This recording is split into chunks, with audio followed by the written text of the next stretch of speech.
afternoon, everybody, and thank you for joining us for this installment of our Head, Shoulders, Knees, and Toes series. This call is somewhat different, and I like that. This is part of the Bausch Lomb Research and Development Teaching Series, particularly targeting two areas of contact lenses. One is their Project Halo. The other one is myopia control, both of which were unveiled at their analyst meeting last fall. I think this really provides an opportunity to dig in a little bit more on those products from an R&D perspective and take a look at their development and ultimately the commercial impact. There is a large group of people on this call. Not only do we have CEO and CFO Brent and Sam, we have the head of research and development, Dr. Hashad. We have Vice President of Vision Care and R&D, Brian Reed. We have Executive Director of Vision Care Clinical Development, Bill Reindell, James DeBella, and last but certainly not least, physician Mark Schaefer, who is an optometrist in ocular diseases and contact lenses. If I ruined anybody's name from Joanne Lynch, I say I'm sorry at this stage. But I'm going to kick it off to you. There is a PowerPoint presentation. We can go through it. I have some questions. Should you have some questions, please email them into me. You know how to find me at joanne.winch@citi.com, and we're just going to start to rock and roll. I pass it to you. Joanne, thank you very much. We really appreciate the opportunity. And first of all, I would like to apologize for my voice. I just catch cold. But luckily enough, I am the least presenting today. My colleagues will do most of the presentation. But I'm very happy just also to be here to present some of our biggest innovations in the contact lens and the vision care area. Just holistically, if we look to the pipeline strategy that we have started, and we actually executing on it in a very good way, it all started by investing in the 4 business areas: pharma, surgical, vision care, and consumer. It's also focusing on leveraging our internal capabilities, whether it's a manufacturing plans or some research capabilities. And then obviously investing in areas of a very high unmet medical needs, whether there's no available treatments available, or to be disruptive in the technology to reshape the therapeutic areas and reshape the treatment paradigm in these areas. I'm very glad today that we are focusing on the vision care part, primarily the contact lenses. And again, as we are currently in the state of completing the geographic expansion of the SiHy and the silicone lens, which is an excellent platform, which also includes that we are now having all the modalities, the multifocal, the torics, and we are expanding in all the geographic areas that we are able to launch. We looked at other areas also for the SiHy platforms, and actually we came up that we need to have the full portfolio. So that's why we are investing in the premium FRP SiHy, which actually will be also providing unsurpassed lens comfort as it happened with the daily use. We also looked at some of the geographies that it was very difficult to start to launch the SiHy, and found out that if we are able to do a lens, a cutting edge new formulation that could have a better cost management there, we could actually be able to progress in a lot of geographies that really looking forward to have the SiHy technology available at certain countries and certain locations. But today we are focusing on 2 of the most innovative technologies that we have in the contact lenses. One is the Project Halo. It's the first of its kind bioactive contact lens, and we will explain more what do we mean by bioactive contact lens. And actually, the second is obviously on the myopia. As everybody knows, myopia is becoming a big healthcare problem, especially not only in the Asian countries, which is most prevalent, but also we started to see it in Europe and the US, primarily due to the use of devices and also because children most of the time are staying indoors, looking at screens and so forth. So the prevalence started to be very high and becoming really a big problem. And that's why we're looking, while there are some available treatments there, but we're looking to be the best in class in this category. And we're going to speak more about our technology and why do we believe that this could be disruptive in being the best in class. With that, actually, I think in total, these pipeline products, if they come to the market, we should be expecting more than 1.2 billion total from these 4 assets that could be actually an additional for the revenue and continuous the growth of the revenue for Bausch Lomb. With that, I'm going to hand over to my colleague Brian, who's going to walk us through first the HA project or the HALO project. Thanks, Yehia. First, let me frame the opportunity. There are over 140 million contact lens wearers worldwide, yet 25% of those patients drop out of contact lenses in the first year. This is unacceptable and shows a gap between what patients expect and what current lenses are delivering. The key challenges the industry needs to solve are discomfort and dryness at an affordable price. The graph on the left shows a 2025 symptom tracker, and the results show that in the morning, only about 20% of patients report symptoms of dryness, but this steadily increases throughout the day to almost 70% in the evening. So people come into contact lenses for appearance and lifestyle, but they what determines whether they stay in lenses is that end-of-day comfort. So we are aiming to address that issue with an accessible new lens innovation that will both, number one, help keep those 25% of patients into lenses, and number two, bring excitement to the category to help attract new wearers. So we want to grow the pie, and we want to take a bigger slice of the pie. Next slide, please. So Bausch Lomb has been the innovator in contact lens materials. About every 28 years, we've introduced a disruptive innovation that has been a true inflection point in how lenses are made and worn. So this started in 1971 with Soft Lens, the first mass-produced soft contact lens, and then again in 1999 with the introduction of Pure Vision, the first silicone hydrogel lens for extended wear. And now, 20 years later, we're doing it again a third time with Project HALO. So we're introducing the first bioactive category of contact lenses. Project HALO is the code name, and the lens is made out of a double dose of hyaluronic acid, or HA, both the structure of the lens and in the packaging solution.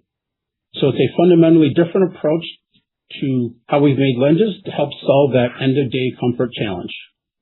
So now I'll turn it over to Jim, who will walk through the science behind this breakthrough material, its unique materials or properties, and what differentiates it from other contact lens materials. Great. Thanks, Brian. I'm really excited about the opportunity to talk about Project HALO today, not only because of the innovative science the team's delivering on, but because of what this project represents. And it all started with a simple question. What's next after silicone hydrogels? As Brian just said, the previous couple decades of research have focused on putting silicone into lenses in order to improve oxygen permeability. But with this one, we wanted to look beyond that and try to reimagine what else a lens could be. So we explored ocular biology and adjacent biomaterials, and pretty quickly we landed on hyaluronic acid, or HA, as the natural starting point to build our next lens, especially given Bausch Lomb's heritage and success with the Biotrue Solution franchise. The key breakthrough was once we figured out how to actually polymerize HA so that it becomes part of the backbone of the lens itself. What this does is create a fundamentally different structure compared to the lenses on the market today. And that's highlighted by the images on the right, where you can see HALO. This is a cross-section of a lens and a zoomed-in picture of the polymer network. And you can see HALO has a very unique structure compared to the conventional hydrogel and silicone hydrogel materials. What this structure does is allow for the differentiated material properties we're going to talk through next. So if we go to the next slide, the big material property that was introduced at Investor Day is the bioactivity. So the HA that we're putting into this lens is retained with the lens until it's exposed to hyaluronidase, which is a naturally occurring enzyme in the tear. When that happens, the enzyme goes to work and starts releasing the HA from the lens for continuous hydration throughout the wearing cycle. In the graph, you can see the green line represents the enzymatic release of HA from the lens, and is compared against the blue line, which is the amount of HA that you would expect to find in a natural tear.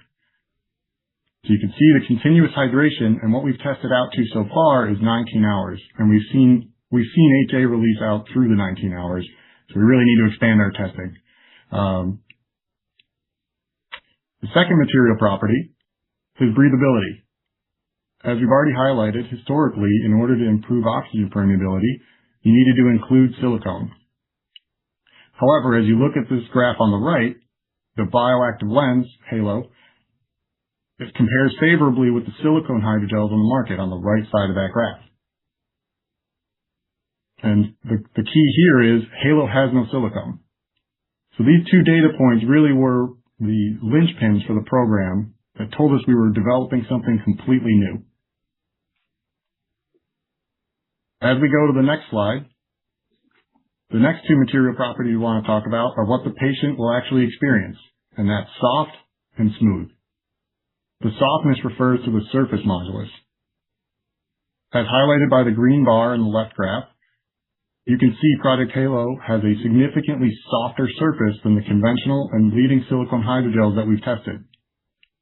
What this does is it cushions the interaction between the eyelid, lens, and eye. The smoothness, on the other hand, refers to the coefficient of friction.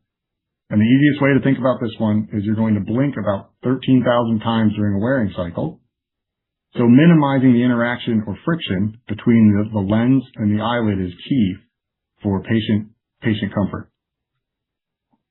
Together, these two, soft and smooth, represent more than just marketing claims. They're engineered features that we put into this lens designed around the patient wearing experience.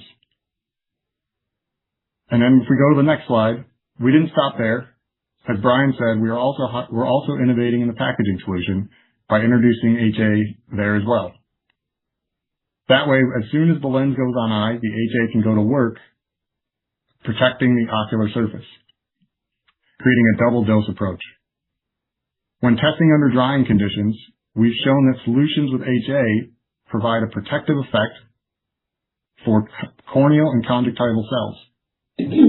Highlighted by the graph on the left, you can see the metabolic activity is being measured for the health of the cells. The black bar represents a solution that has no HA, while the blue bar is a solution with HA.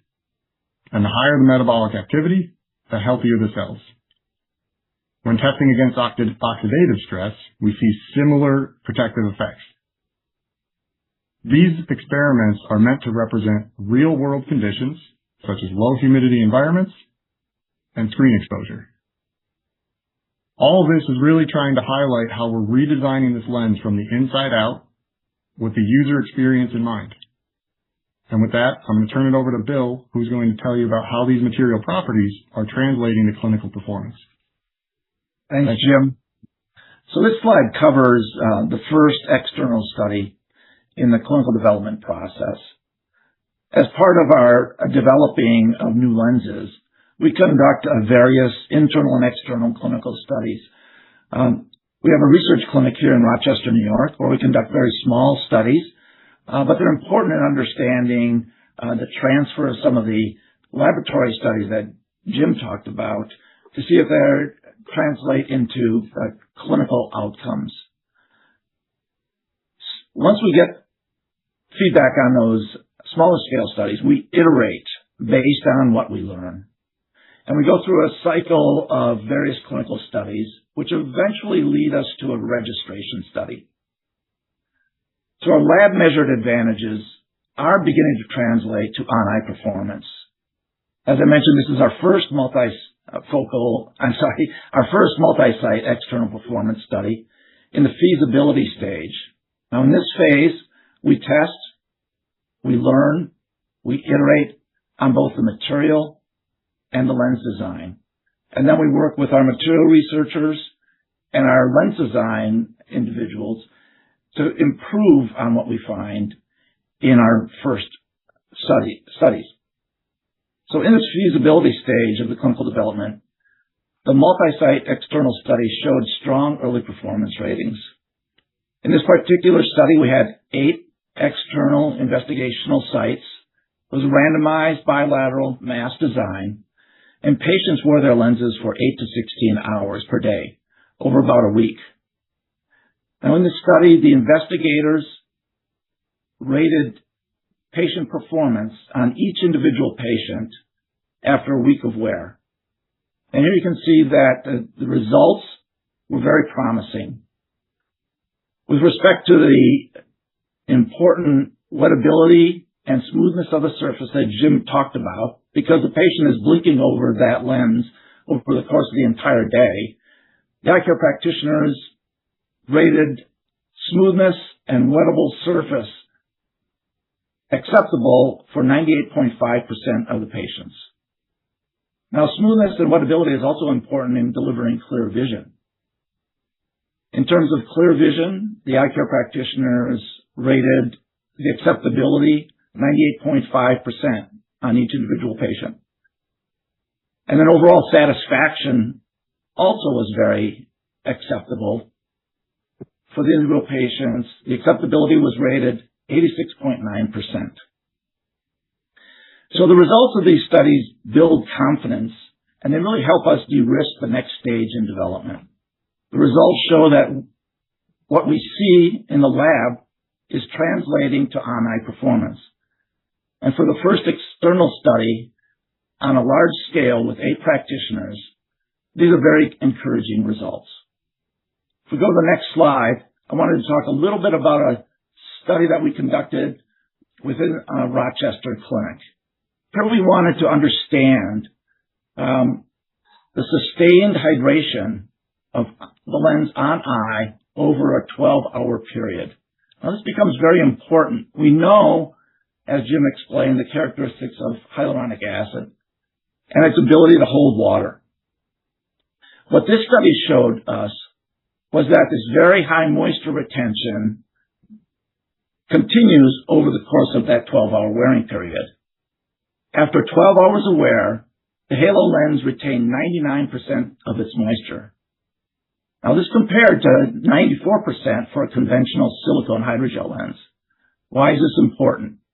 Well, it's important because if a lens surface or lens material begins to dehydrate, it not only can change the comfort profile of the lens, but it also can change the vision profile of the lens. Because as the lens dehydrates, the vision characteristics, the surface properties can change and result in kind of blurry, fluctuating vision. So a 99% retention of moisture is very impressive.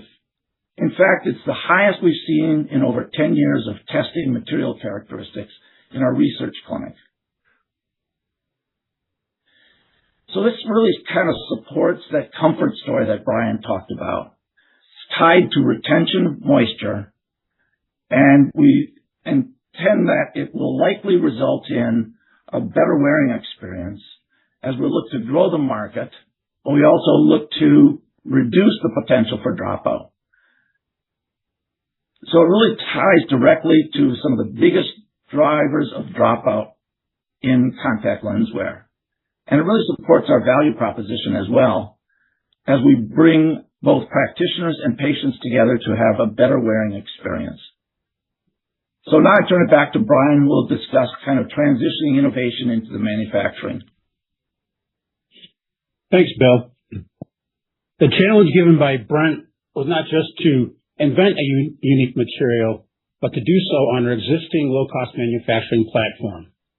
This approach minimizes the capital investment and also drives higher gross margins from day one. In order to accomplish this, We need a high-performing team, and so we're using our teams in both Rochester, New York, and Waterford, Ireland, to support this. We're using tools as well, like SVEM predictive modeling.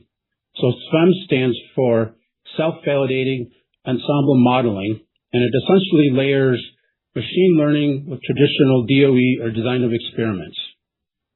As you can kind of see in the graph on the right, this allows us to balance multiple competing factors and optimize them, such as design, process, and material.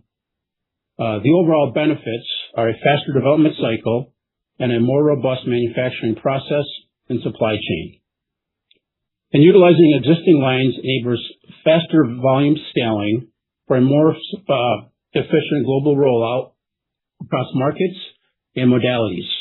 And since we're not waiting for new lines to be built, it's ultimately a more capital efficient path to market. Next slide, please. All right, so here's our key takeaways for the bioactive lens. Number one, the science is tracking. The material delivers a unique combination of bioactivity, breathability, softness, and low friction that directly targets end-of-day discomfort and dryness, the number one cause of patient dropout. And it's also the first lens in this new bioactive category of lenses. Number two, we're taking a capital-efficient manufacturing approach by leveraging our existing low-cost manufacturing platform. It minimizes that upfront capital investment and drives higher gross margins from day one. And lastly, our timeline is intact. We have positive early clinical results that Bill highlighted before, and we're continuing to optimize the design and material. We have our second external clinical study, multi-site clinical, on track for the second half of this year, with launch in 2028. All right, next slide. Okay, so now we're going to shift gears a little bit and talk about myopia control and the opportunity here. As you mentioned earlier, myopia prevalence is significantly increasing globally and is expected to impact over 50% of the population by 2050. Specifically, among children and adolescents, it's been rising from 24% in 1990 to 36% in 2023, and is projected to impact over 740 million kids by 2050. So what's causing this increase? Again, lifestyle shifts are the drivers. You mentioned some of these earlier. So number one is kind of that near work. So increased screen time and close distance reading from tablets and phones. Number two is less outdoor time, exposure to sunlight and kind of distance viewing. And number three, urbanization and more kids in urban environments. There's a lot less natural light and more time on screens. So we are developing a differentiated myopia control contact lens to support early and effective intervention to address this growing pediatric need. So now Bill's going to walk through the science and why that early intervention is so important. Thanks again, Brian. So let's talk a little bit about the science of myopia progression and really why does intervention matter? It all hinges on axial elongation. You can see kind of on the central illustration here, myopia with the increase in axial length, the light rays come and focus in front of the retina. And as a result, we can address that by prescribing, as eye care practitioners, spectacles or contact lenses. What happens in conventional lenses, what we've learned through studying the science, is that the correction will focus light on the back of the retina, very sharp focus we see in that upper right-hand illustration. But the peripheral rays focus light behind the retina. And the science indicates that that is a signal for myopia to continue progression.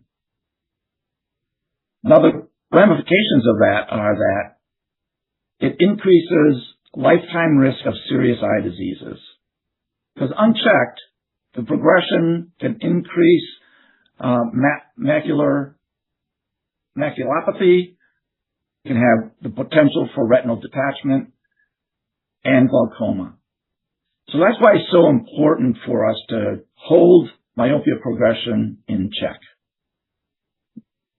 Now, peripheral myopia defocus is really the scientific foundation for optical myopia control. Or the peripheral myopia defocus signals the eye to slow axial growth. So in this bottom right-hand illustration, we are engineering this defocus to now be in front of the retina by adding a high amount of plus power in the periphery. And in this illustration, you can see that the central rays continue to be focused on the back part of the retina. And now, with the higher amount of plus power, we pull those peripheral rays in front of the retina. And this is the engineering that results in the foundational optical principles of slowing the progression of myopia.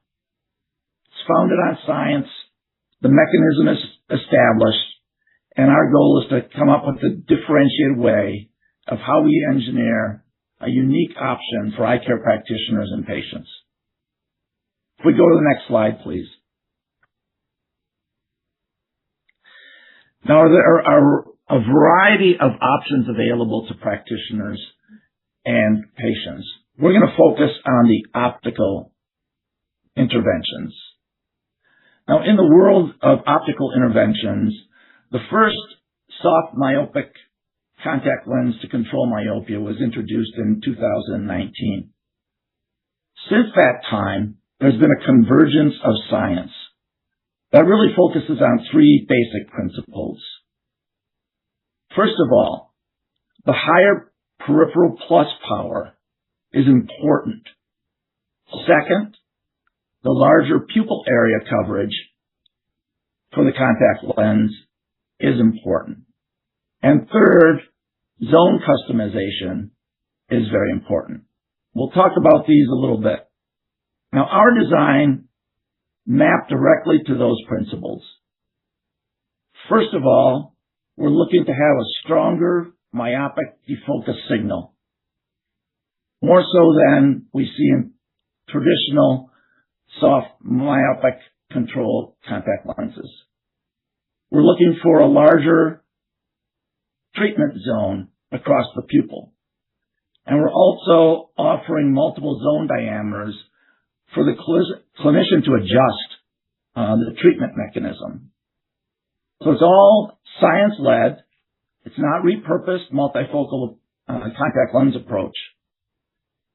And it's evolving across the optical world based on science. Again, not a me-too multifocal repurpose.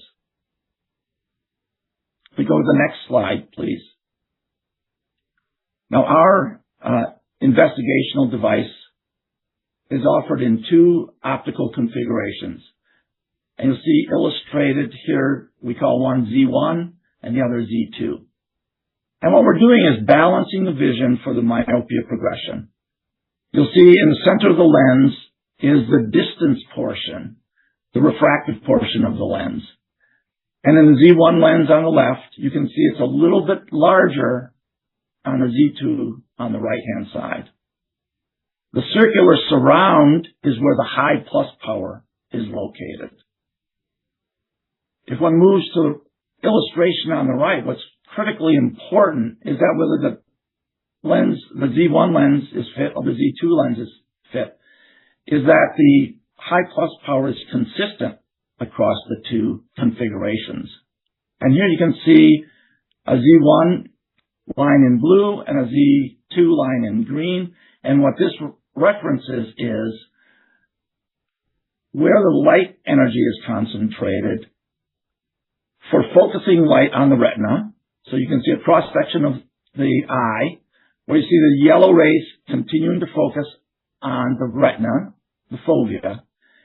And that's the principal image of focus plus or minus 10 degrees from that focal point.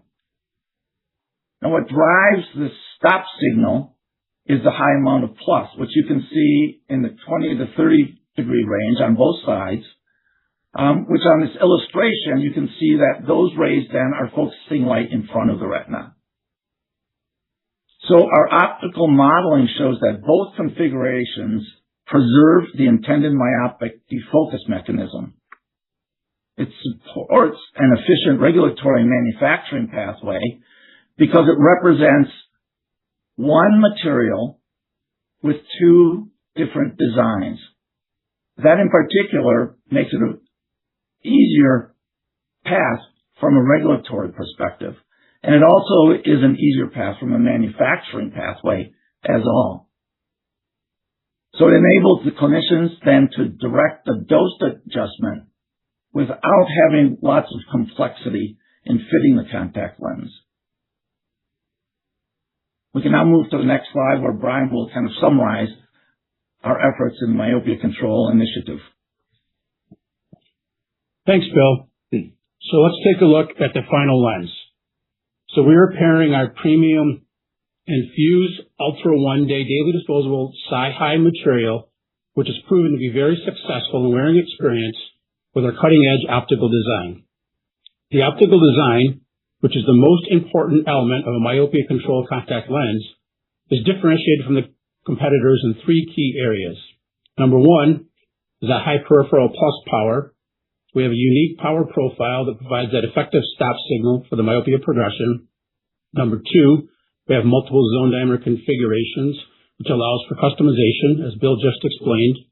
And number three, we have dose adjustment across the SKU range, where we are adjusting the amount of myopia treatment based on the refractive prescription. So for example, a -6 gets more treatment than a -1 patient. Overall, it's designed for kids to balance controlling their myopia progression with their daily vision needs and to deliver a healthy lens with exceptional comfort. Next slide, please. So in summary, we're targeting a best-in-class myopia lens by combining that novel design with our premium material. That material supports both comfort and compliance, since it's important for kids to wear the lenses all day for high myopia efficacy. The daily disposable format supports a convenient wearing experience for kids and parents. Number two, the differentiated design allows for a customized approach, and it's made for kids. And as Bill explained, it's backed by the latest science to support high myopia efficacy again. And lastly, the product's going to be supported by clinical data. So we have a U.S. registration clinical study that will kick off in the next couple of months, with additional studies planned in China and Japan to support the globe. Next slide. I think I'll kick it back to you here to wrap up. Thank you. Thank you, Brian and the team. I'm sorry. Thank you, Brian and the team. I really want to conclude here by saying that we have a very robust pipeline for the contact lenses and the vision care. As you can see, beyond the Sci-High platform, which has been very successful, and we are expanding in terms of geographies and the modalities, we are actually going to sustain this growth. And we're gonna actually look at the bioactive contact lenses and the myopia contact lenses to be launching in the range of 2028 and 2029 consecutively. This will sustain the growth of the organization, and we do believe that they are addressing a huge unmet medical need, and as well as whether the myopia control also will be the best A-class in its category. I'll end up here, Joanne, because I know there is a lot of questions, and again, let's open up for the questions. And I know that the team is here as well, so I'm going to direct the questions if we need to each person. Perfect. Thank you so much. And if anyone wants to ask a question, you can email it in to me at joanne.lynch@citi.com, or I'm already seeing questions coming in on Open Exchange. We can take them in any direction. So we're just going to jump in here. I want to talk a little bit first about Project Halo. And when I think about the progression of contact lenses over time, I think you're right. As an industry, it's been sort of stuck in this, I've got a silicone hydrogel lens, and then you're like, and then what? And so what does it really take to bring Halo to market? What does the clinical trial look like that you're going to need? And how do you think about the regulatory pathway? So let me start first, and then I also may defer to Brian if he wants to add anything else. So I think, first of all, we wanted to confirm that we actually been successful with the materials. And I think the team have done a fantastic job, as explained, by having actually different formulations, and we ended up with one formulation that we were able to test, and this has been very successful. They also have conducted multiple internal studies to see if the lens can hold for a short period of time, the feel of getting out of the eye, inserting in the eye. But we were very confident after we saw the results of the first EXPECT study or external study, the one that we present the data from it. So the task moving from here is, obviously, we need to have all the learnings from the first EXPECT study and apply it in a second EXPECT study that will be starting the second half of the year. And then we should be able, if all goes well with the second study, we start the registration study in 2027. And based on the 2027 results, we can do the submission and obviously also the claim data and get the approval in 2028. These are the important steps in terms of the clinical study for the Project Halo. And how many patients, I just want to make sure I know how many patients you're expecting that you're going to need to have in these studies. I think for the EXPECT study, we are expecting a very similar number to the one we have so far. Correct. But for the registration study, this number should be, again, Bill, if you want to add what the registration study, how many patients we will include? Yeah, it can vary depending on the desired outcomes and the claims we're looking for. So it can be in the neighborhood of 130, but sometimes we can take it up higher depending on the specific characteristics that we want to feature with this particular new lens design, lens material. And when they come to market, are you going to come to market with a lens that is, and excuse me for using the word just, because it's talking about just a sphere, or will you come to market with a sphere and a toric and a multifocal, or those staggered over time? No, I think the plan is to have all modalities with this platform. Obviously, we need to come first with the monofocal and start with all the work now being done there. But the plan that we will come with all modalities on this platform, including toric, including multifocal, and include all the others. Okay. And is this the second half of 28 launch timeframe? Is that a U.S. launch, or how do we think about international and geographic reach? The specific date, 2028, is focusing on the U.S. launch. However, obviously, once we get more closer, maybe after the second EXPECT study, we will start also to think about the other regions and other countries as well. Great. And one of the things that's happened in this industry, as you have introduced new materials or new modalities, there's a price premium that goes along with it. Should we assume that this comes to market with a price premium and maybe one similar to other new product introductions? So I know that the commercial team is working on a lot of pricing research and doing a lot of work there. I don't want to comment on this because obviously this is outside the R&D area. I'll say a word on that, Joanne. Thanks, Brent. Look, I think because of the way we designed this lens to be manufactured on existing lines, this will be a high margin lens from the get-go.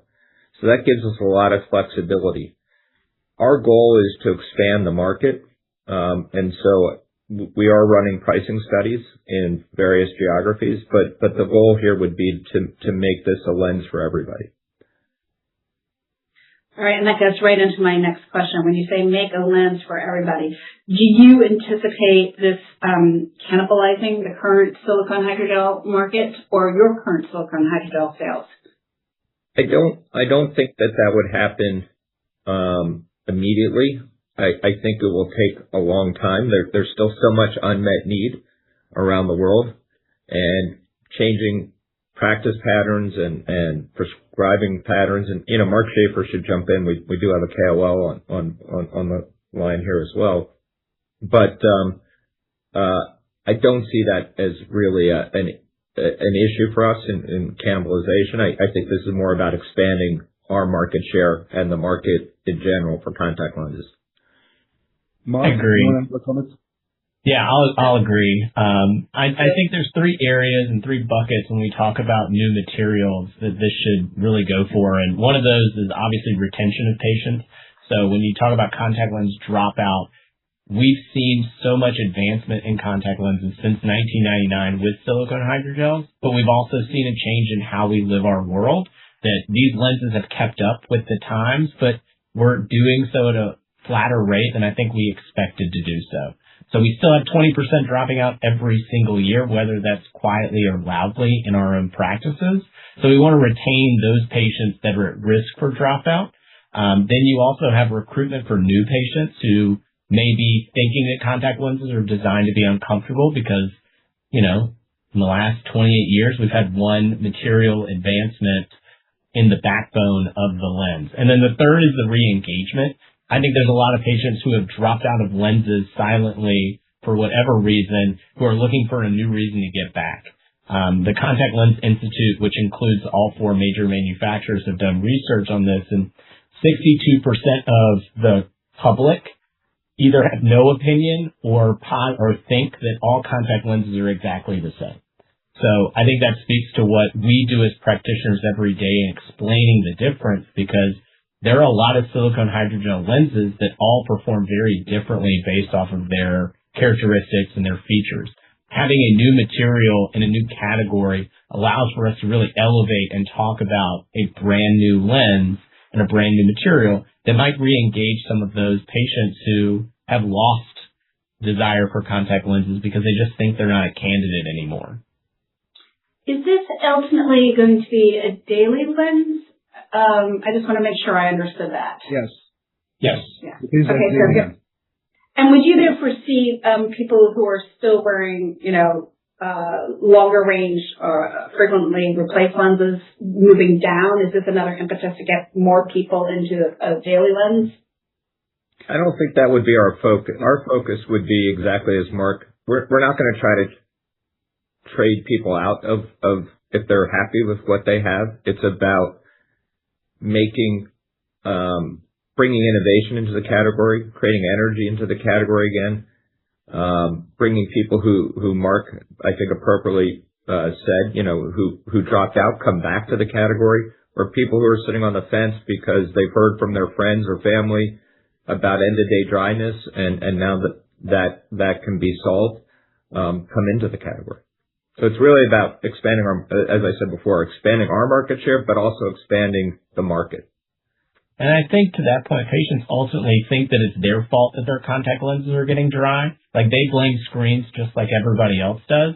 But having materials that are designed specifically to help with, having hyaluronic acid onto the surface of the eye, whether that's in a solution or in the lens itself, helping to protect and helping to elevate that lens experience. Again, that changes that equation from, okay, maybe I'll stop wearing my lenses as much in the reusable space to let me upgrade to a better wearing experience. So I think that ultimately, yes, we want all of our patients. If you ask every eye care provider in the country, they're going to say, I want all of my patients in daily disposables. We know that's not economically feasible for every single patient. But for those on the fence that can, we want to put them in a lens that's going to elevate, especially end of day, where we have more activities and more screen time and more Zoom calls and more work that we're doing after hours that we need to account for in our day. To the best of your knowledge, is anyone else working on a bioactive material or on a new material that will graduate from the silicone hydrogel wave? We are not aware of anybody working on the material piece of it. There could be some other competitors or companies trying to add HA to the contact lens solution, but at least up to our knowledge, nobody is working on having a contact lens with the backbone is an HA. Brian, do you want to comment also? Maybe Yeah, just like you said, I think we're the only ones that are really making the structure out of the lens, out of HA. And, we have IP that's protecting that space. And IP is only part of that story as well, because there's certain know-how that's required to incorporate the HA and develop and scale this up. And that's not something that's, easy to replicate as well. And lastly, just, we're not really kind of building just this one product here. We're really trying to build a material platform and the capability to develop future products, in this bioactive category down the road. Okay.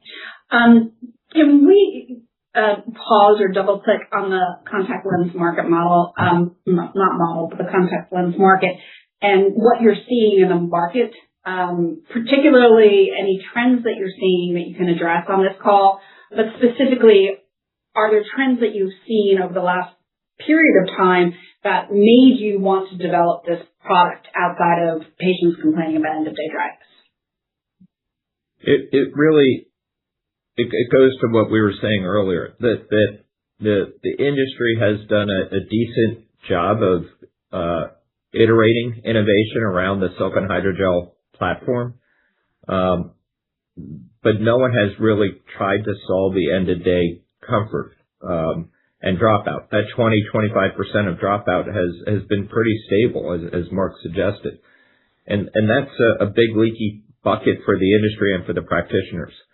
And so our goal here was to really try to close the bottom of the bucket. Okay. And more specifically, I apologize, I am getting this question a fair bit right now. Anything that you can say about the second quarter contact lens trends? I know that wasn't the goal of this call, but I am getting that question. So here we go with it. This is an R&D based call, but I think the market is I've used this word many times to describe it, typical, and that's probably as far as we should go on that here. Thank you. Joanne, can I go back to the trends? Because I do want to say one thing. Like, in our world, some of the things I'm seeing is, and it's not just dryness, but it's also vision. And we kind of talked about it earlier. Patients want to see clearly from 4:30 a.m. when they're doing, CrossFit and gym and doing all that, all the way till their kids' activities at 9, 10 o'clock. These days it feels like we're overscheduled and we're on screens and phones, and we need to be going. We need to drive late at night, and we're going back and forth. And a colleague of mine drove 1,700 miles in a week because they had softball tournaments in 3 different cities. And that's just what we do now. And I think that we need materials that will keep up with the hydration of the lens that maintains that vision throughout. So we're asking our lenses to do more. And again, as Brent said, we've done a good job of keeping up so that it doesn't leak too hard. But if we had Pure Vision Original as our only option, as our most advanced option, I think our dropout numbers would probably be in the 50 to 60% range. As much as I would love to think how great of a material it was, it's also 28 years old. So I think vision is also such a key component, but it's underrated in the fact that the lens material makes the vision work. And I think that that's the second reason patients drop out of lenses, is that the vision isn't there, and it's usually at the end of the day or towards the end of the evening or afternoon. And that's another reason why hydration matters. That 5% is the difference between 20/20 vision and 20/30 vision. That's as little as it takes for that refraction to change, and 1 or 2 steps in the wrong direction, and now I can't see clearly, and I have to make some sort of consideration or swap in order for me to get through my day. And then it just makes me not want to wear my contact lenses more. So then I default to glasses, and now I'm frustrated. I hear you. I think I could go on and on talking about this product, but I do want to make sure we get some questions in on presbyopia management. Sorry, myopia management. My age is presbyopia management. But myopia management for kids. And this market, I don't think anyone that I've spoken to or any physician has ever questioned the size, the opportunity, but the problem has been multifactorial in terms of the product at the right price point, with the education of the parent and identifying the right kid. What makes this product check those boxes? So first, I just maybe Mark can just give an idea that what are some of the problems with children in particular that this is not a parenting podcast, you kids. Problems with children? I don't know. I could go on, but let's talk. It's such my wife is a child life specialist, so if you don't know what that is, thank goodness you don't spend a lot of time in healthcare, but she's taught me a lot about how to balance talking to parents, talking to kids, and helping to understand where they're at, both from a parent's perspective and a child's perspective. And I think it's hard when you're talking about correcting vision because parents typically, the other thing that we're seeing is there's a lot more parental myopia, which leads genetically to child myopia. So we're seeing more parents with nearsightedness that end up passing it on to their kids. That just happens with life.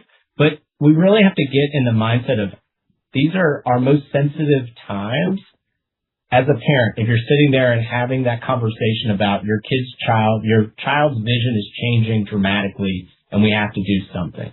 And then you have a child who's in the most sensitive time in their lives. And any parent will tell you something like a pair of clothes can be comfortable on Monday, but on Tuesday, it's absolutely the worst thing they've ever put on. So you have to account for all of these things, whether it's vision, and it needs to be clear, whether it's comfortable, whether it's easy to handle. All of these things matter. It's like whack-a-mole with my kids. It's like one day it's this, the next day it's this. You have to check all of the boxes because you have to be able to correct those objections. And so with this lens, it's designed for kids, but it also has leading technology when it comes to comfort and handling and different vision profiles so we can match the patient to the vision so they can get the best outcome. So the parent is motivated, the child is motivated, and the doctor is motivated. You have to get all three aligned because if one of those is not, that's when the cracks happen. That's when we don't take care of our patients as well as we know that we can. So there are other myopia. Oh, I'm sorry. Go ahead. I was just going to say, and I think such a feedback was very important for us when we were looking for the technology. Because if we look for it's going to be differentiated both on the material and the optical design part. The material we're using, obviously the Sci-Hi, that we have a great experience and it's very comfortable and we have been used also with children. The second, on the optical design, it's really about having the ability to titrate according to the progression of the myopia. So as actually we can control the myopia in a much bigger way. And then the second is also the clarity of vision, central vision, and the higher power on the periphery that prevents the progression on the axial lens. So this is really why we think that this is going to be a differentiated, and hopefully that this translates also a completely differentiated outcome we will see from the clinical trial. So it's not just the identification of myopia in kids, but it's identification of a specific product for them. There was something you said when you talked about the regulatory pathway, that it is easier in regulatory pathway on the Z1 versus the Z2 approach. What do you mean by that? I think, Brian, you said this? I think Bill said that, but I mean, basically it kind of comes down to, these are not really kind of two distinct different designs. This is basically overall design. We have multiple configurations in that, so we can provide options to the doctor with this kind of single product. It's almost kind of like a low ad and a high ad and a multifocal where you might start somebody in a low ad and move to a high ad. And so we're given similar options to doctors and patients in this case. Excellent. And similar question that I asked on Halo, which is to reach a launch date in 2029, what are the steps that needs to happen? For the myopia, I think we are starting here from, we're starting with some of the registration studies. The only thing here that it takes longer time, that the regulation require us to do 2 to 3 years of studies depending on the geography and the region. Some countries require 3 years because they need to demonstrate that we are holding the progression over 3 years time period. and then some other could actually accept 2 years. So that's why we are starting multiple studies in different regions, Japan, China, and the US. And the whole time is going to be in the registration study, which we're starting early second half of the year. Okay. When we think about your whole portfolio, you've got the myopia management, the bioactive, the silicone hydrogel, which is sort of a new lens also. How do you think about formulating all of those in your offering? And this is really a question for you, Dr. Shaver, also, which is, how do you think about spending your time on, which one you're going to be prescribing? The answer is yes, right? And I think it's who's in my chair and what are their lifestyle questions? What are we talking about? What are their hobbies? What do I know about each and every lens? Because a lens for a 9-year-old with emergent myopia is going to be very different than a 55-year-old who wants to wear contact lenses for the first time, right? These are very different propositions for me as far as value going across the board. But my job is to ultimately make the best recommendation that I can for the patient, and that's having state-of-the-art technologies for me to sit back and say, this is why I'm choosing this lens. So whether I'm choosing Project Halo or a lens like that, or choosing a silicone hydrogel because the patient has told me, listen, I can't afford a daily disposable on the front end. Okay, well, let's get you something that we have a premium product at not necessarily a premium price, or a child with myopia. Let's talk about your options. Everything is customizable and every patient is different. It is the paradox that we live in, unfortunately, because you hear that we need hundreds and thousands of patients to prove that something works, but in the exam room, a patient doesn't care if it works for 3,000 other people if it doesn't work for them. And so we have to live in this N of one paradox where we need it to work, but that's where B&Ls come in, is giving us that confidence that when we pull these lenses and reach for them, that we're confident in how the results work and confident in that experience in the exam lane and beyond. And maybe this is a question for you, Brian. I'm not sure how, or I'm not going to identify who on the Bausch Lomb team should answer this question. Sorry, the question on the portfolio management. Yeah. So, portfolio management, I can take this actually.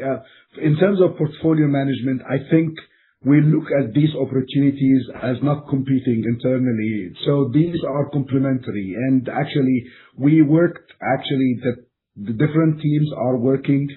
We utilize some of I'm speaking from an internal perspective, we utilize some of the functions that support the development in completely different settings, so as we can proceed with all the projects at the same time. Outside or externally, obviously they are working in different populations. So myopia is a completely different population than the one we are going to target with the HA lens.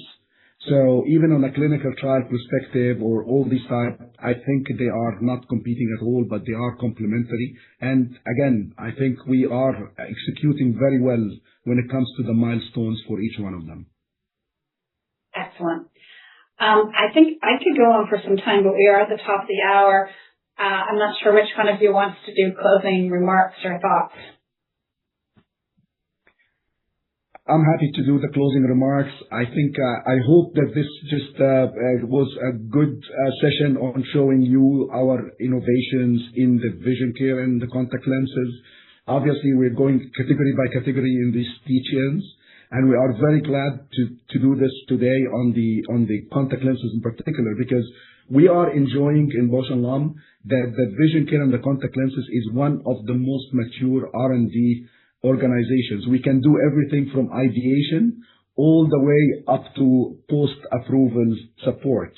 And as you can see here, actually, the team have done a fantastic job in moving from the ideation all the way to where we are right now in a very short period of time.